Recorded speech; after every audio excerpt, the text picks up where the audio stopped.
सम्मानित साथियों, जिस मसीहा का इंतजार था, बहुजन समाज पार्टी की राष्ट्रीय अध्यक्ष, उत्तर प्रदेश की 4 बार रही मुख्यमंत्री,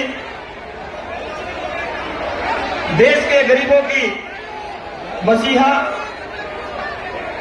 सर्वे समाज के मान और सम्मान का प्रतीक, हम सबकी लोकप्रिय नेता आदरणीय बहन कुमारी मायावती जी का पंजाब की धरती पर पहुंचने पर तालियों के साथ स्वागत करने का काम करें।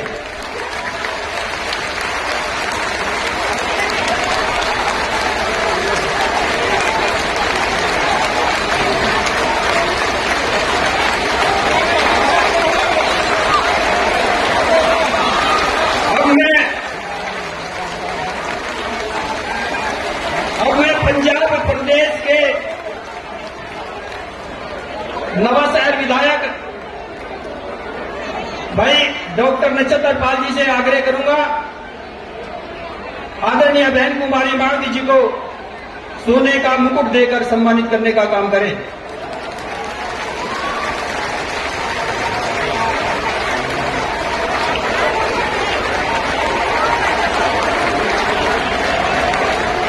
बहन कुमारी मायावती जी जिंदाबाद, बहन कुमारी मायावती जी जिंदाबाद। अब मैं बहुजन समाज पार्टी की राष्ट्रीय अध्यक्ष, उत्तर प्रदेश की 4 बार रही मुख्यमंत्री, इस देश के गरीबों की मसीहा आदरणीय बहन कुमारी मायावती जी से निवेदन पूर्वक आग्रह करता हूं कि आए और इस विशाल जनसभा को संबोधित करने का काम करें। आदरणीय बहन कुमारी मायावती जी।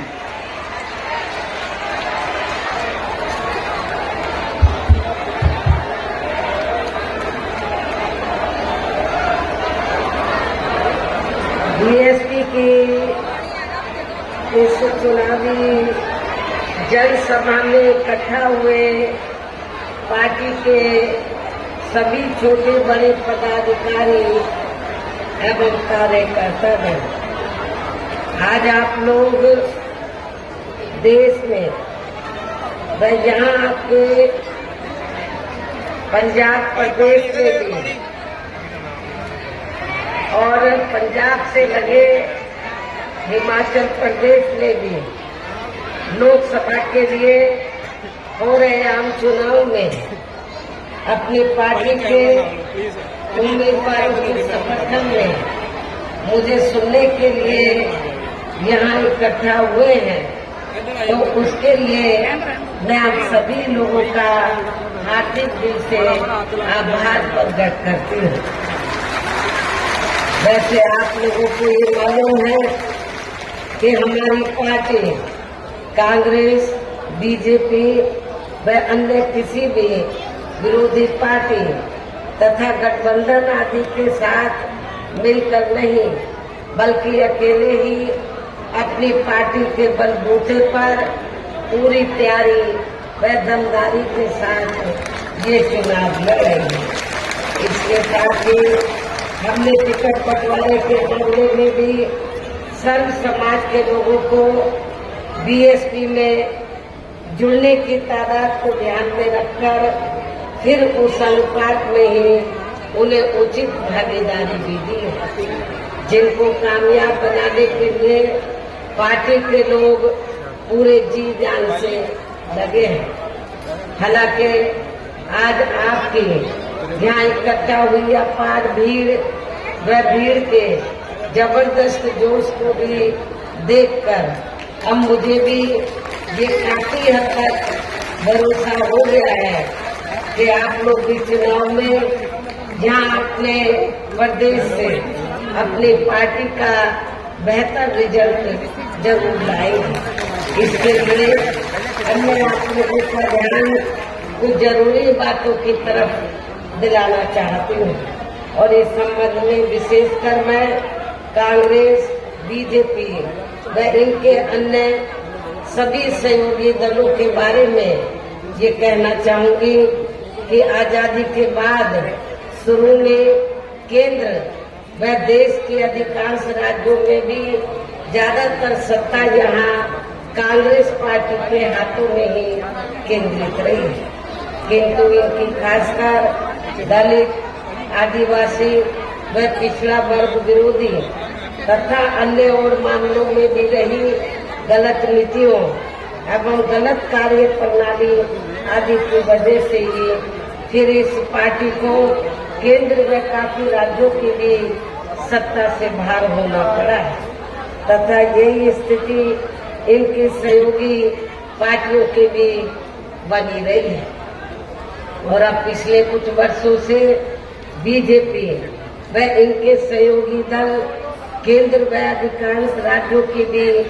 सत्ता में काबिज हो गए हैं। साथ ही इनकी भी ज्यादातर जातिवादी, पूंजीवादी, संकीर्ण, सांप्रदायिक व द्वेषपूर्ण नीतियों एवं कार्य प्रणाली आदि से तथा इनकी कथनी व करनी में भी काफी अंतर होने की वजह से ऐसा लगता है कि इस बार ये पार्टी भी यानी कि भारतीय जनता पार्टी भी केंद्र की सत्ता में आसानी से वापस आने वाली नहीं है। बशर्ते यदि ये चुनाव इस बार फ्री एंड फेयर होता है तथा आम चर्चा के मुताबिक वोटिंग मशीनों में भी कोई गड़बड़ी आदि नहीं की जाती है। और वैसे भी इस बार चुनाव में इनकी कोई भी पुरानी एवं नई चल रही नाटकबाजी, जुमलेबाजी व गारंटी आदि काम में आने वाली नहीं है, क्योंकि अब देश की जनता काफी हद तक इस बात को समझ चुकी है कि इनकी पार्टी ने अब तक देश के विशेषकर गरीबों, कमजोर तबकों, मध्यम वर्गीय एवं अन्य मेहनतकश लोगों को जो इन्हें अच्छे दिन दिखाने के असंख्य प्रलोभन भरे वायदे किए हैं तथा अनेकों हवाई व कागजी गारंटी आदि भी दी है, तो उनका जमीनी हकीकत में अभी तक भी इन्होंने लगभग 1/4 हिस्सा भी कार्य पूरा नहीं किया है, बल्कि इसके स्थान पर इनका ज्यादातर समय व ताकत भी या इनके अपने चहेते रहे बड़े बड़े पूंजीपतियों एवं धनना सेवकों को ही ज्यादा से ज्यादा मालामाल व धनवान आदि बनाने में तथा इन्हें हर स्तर पर छूट देने व बचाने में ही लगी रही है, जिनके अधिकांश आर्थिक सहयोग से ही ये पार्टी व अन्य पार्टियां भी अपना संगठन चलाती हैं तथा चुनाव आदि भी लड़ाती हैं, जिसका काफी कुछ खुलासा बॉन्ड की आई रिपोर्ट से भी हो जाता है। और इस संबंध में वैसे आप लोगों को ये मालूम है कि अभी कुछ दिन पहले तो माननीय सुप्रीम कोर्ट ने बॉन्ड के बारे में जो खुलासा किया है, तो उससे ये स्पष्ट हो जाता है, उस खुलासे से ये स्पष्ट हो जाता है कि इस देश में बीएसपी को छोड़कर जितनी भी राजनीतिक पार्टियां हैं, चाहे कांग्रेस हो, बीजेपी हो, आम आदमी पार्टी हो, अन्य और विरोधी पार्टियां हो या इनके गठबंधन दल हो, तो इन सारी पार्टियों ने जो रिपोर्ट आई है, इन सारी पार्टियों ने अपनी पार्टी के संगठन को चलाने के लिए व चुनाव आदि लड़ाने के लिए बॉन्ड के जरिए अरबों खरबों रुपए इस देश के बड़े बड़े पूंजीपतियों व धनना सेठों से लिया। लेकिन बहुजन समाज पार्टी एकमात्र पूरे देश में ऐसी पार्टी है जिसने एक भी रुपया अपनी पार्टी के संगठन को चलाने के लिए व चुनाव आदि लड़ाने के लिए इस देश के किसी भी पूंजीपति व धनना सेठ से नहीं लिया। बॉन्ड आदि के जरिए एक भी रुपया नहीं लिया है, बल्कि हमारी पार्टी करती क्या है, हमारी पार्टी अपने संगठन को चलाने के लिए तो हर साल बीएसपी की मेंबरशिप के जरिए मेरे जन्मदिन के मौके पर थोड़ा थोड़ा धन इकट्ठा करके, चुनाव में भी थोड़ा धन इकट्ठा करके, कार्यकर्ताओं से थोड़ी आर्थिक मदद लेकर तब हमारी पार्टी अपने संगठन को चलाती है और चुनाव आदि भी लड़ाती है। इसके अलावा अब ऐसा लगता है कि कांग्रेस पार्टी की तरह ही बीजेपी ने भी केंद्र की तमाम सरकारी जांच एजेंसियों का ज्यादातर राजनीतिकरण कर दिया है। इसके अलावा देश के किसान वर्ग भी वर्तमान बीजेपी की सरकार में शुरू से ही अपनी विभिन्न समस्याओं को लेकर काफी ज्यादा दुखी व परेशान रहे हैं और अभी भी हैं। जबकि यूपी में 4 बार हमारी पार्टी की रही सरकार ने इनके हितों का भी हर स्तर पर विशेष ध्यान रखा है। आपके पंजाब में खेती काफी होती है, लेकिन चाहे स्टेट की सरकार हो या सेंट्रल की, तो ना तो स्टेट की सरकार ने ना सेंट्रल की सरकार ने किसानों के हितों का बराबर ध्यान रखा है। जबकि हमारी पार्टी की रही सरकार ने अपनी चारों हुकूमतों के दौरान तो किसानों को खेती करने के लिए समय से उचित साधन उपलब्ध कराए और उनकी फसल का भी उचित दाम दिया है। ये भी मैं अपने किसान भाइयों को यहाँ बताना चाहती हूँ। इतना ही नहीं बल्कि केंद्र में पूर्व की रही कांग्रेसी सरकार की तरह ही वर्तमान भाजपा सरकार में भी इनकी जातिवादी, हीन संप्रदाय एवं पूंजीवादी सोच व नीतियों के चलते ही पूरे देश में सर्व समाज में से खासकर गरीबों, दलितों, आदिवासियों, पिछड़े वर्गों, मुस्लिम एवं अन्य धार्मिक अल्पसंख्यक समाज के लोगों का भी पूर्ण रूप से विकास व उत्थान आगे नहीं हो सका है। और इस संदर्भ में वैसे आप लोगों को ये मालूम है कि पूरे देश में यहाँ दलितों, आदिवासियों एवं अन्य पिछड़े वर्गों का सरकारी नौकरियों में वर्षों से अधूरा पड़ा आरक्षण का कोटा भी अभी तक नहीं भरा गया है। विशेषकर SC व ST वर्गों के सरकारी कर्मचारियों का पदोन्नति में आरक्षण तो अब काफी हद तक प्रभावहीन ही बना दिया गया है। साथ ही केंद्र व राज्यों में भी विरोधी पार्टियों की रही सरकारों में इन सभी वर्गों को प्राइवेट सेक्टर में आरक्षण दिए जाने की व्यवस्था किए बिना ही इनकी सरकारों के ज्यादातर सरकारी कार्य अब प्राइवेट सेक्टर के जरिए ही इनके बड़े बड़े पूंजीपतियों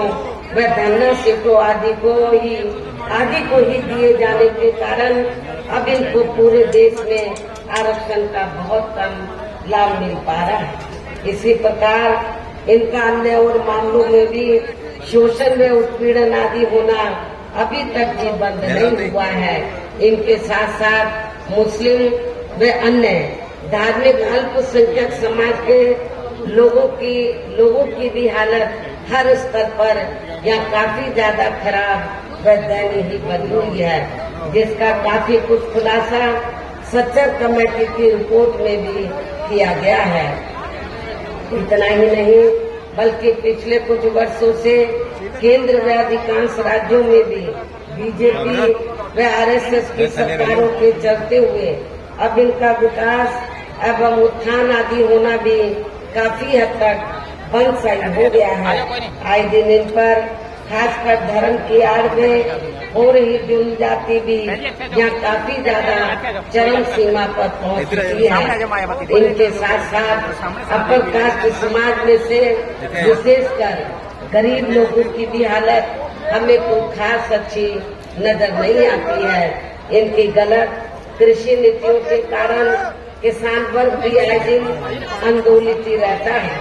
पंजाब के लोग भी काफी ज्यादा दुखी हैं। पंजाब है, आपका हरियाणा है, यूपी है, राजस्थान है, तो आए दिन यहाँ के खास तौर से यहाँ के किसान भाई आए दिन अपनी मांगों को लेकर वो दिल्ली की सड़कों पर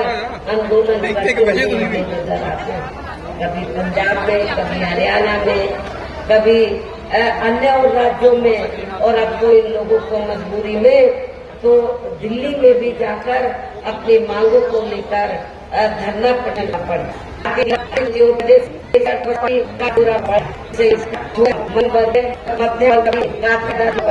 और अब के ऐसे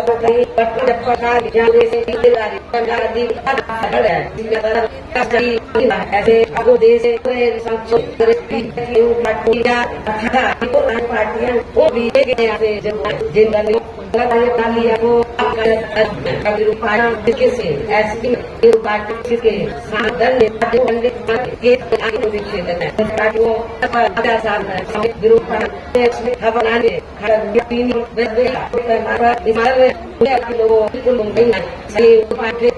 जारी पत्रों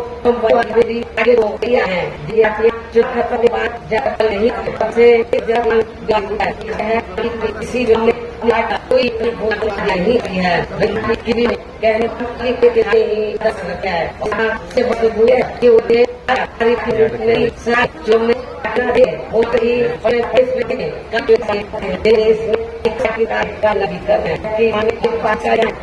हिंदुस्तान हमें अपनी पार्टी साथ बनाना के में रही सरकारी के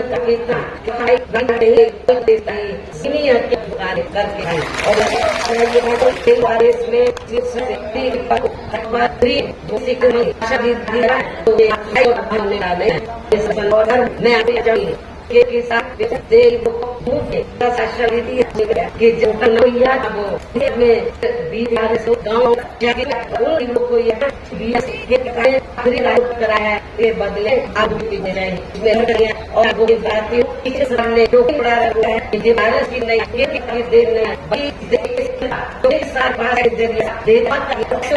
पैसे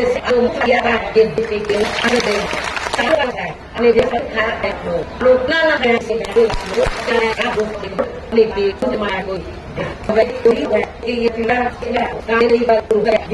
पार्टी का जिससे साथ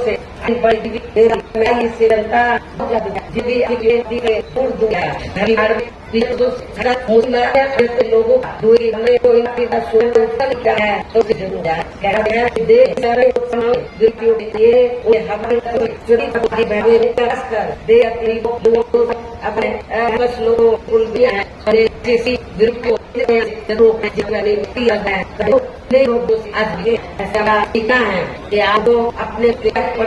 अपने लोगों है कि आप अपने अपने अपनी लोग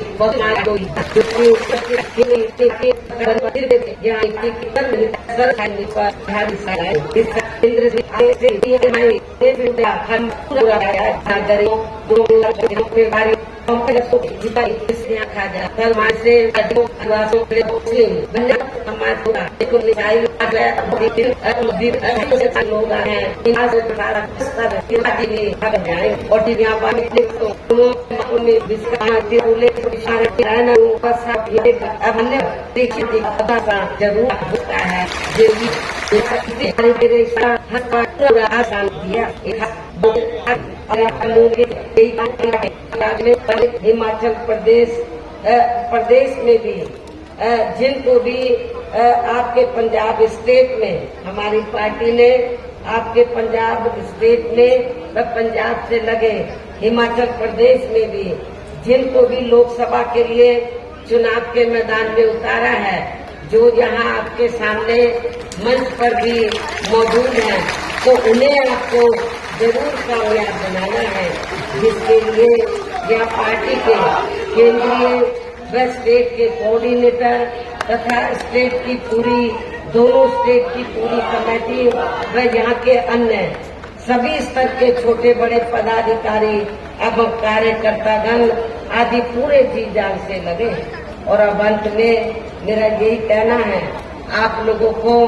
वोट पड़ने वाले दिन यहाँ अपनी पार्टी के सभी लोकसभा उम्मीदवारों को अपनी पार्टी का जो चुनाव चिन्ह हाथी चुनाव चिन्ह के सामने वाले बटन को दबाकर इनको भारी वोटों के अंतर से जरूर कामयाब बनाना है, विजयी बनाना है, इनको पार्लियामेंट में जिताकर जरूर भेजना है। इस खास अपील के साथ ही अब मैं अपनी बात यही समाप्त करती हूँ। जय भीम, जय भारत।